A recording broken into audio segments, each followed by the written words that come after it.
अमरधाम सारख्या एवढ्या मोठ्या स्मशानभूमीमध्ये ज्या हडपसरची लोकसंख्या माझ्या माहितीप्रमाणे 2.5 ते 2 लाख फक्त हडपसरची. म्हणजे आजूबाजूच्या स्मशानभूमीचे एरिया जर सोडले तर 2.5 लाख लोकांचं एकच स्मशानभूमी. त्यांच्यावरती ती एकच स्मशानभूमी आणि तिचीही सुविधा नाही. म्हणजे माझे अत्यंत जवळचे मित्र माझ्यापेक्षा वयाने खूप मोठे आहेत. तर ते माझी नगरसेविका त्यांच्या मुलाचं निधन झालं.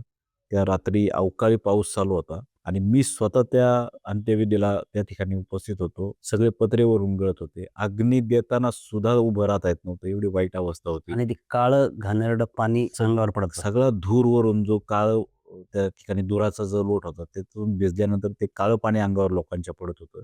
वरून पाऊस पडतोय, परंतु अंत्यविधी करत असताना ज्यावेळेला डोकं धुण्यासाठी पाण्याचा थेंब नव्हता.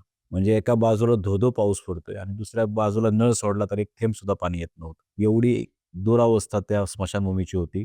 मी तात्काळ दुसऱ्या दिवशी त्या ठिकाणी आंदोलनाचा इशारा दिला. पाहणी केल्यानंतर असं लक्षात आलं अधिकाऱ्यांच्या, की ही वस्तुस्थिती आहे आणि त्यांनी त्याच्यावरती लगेचच कारवाई केली.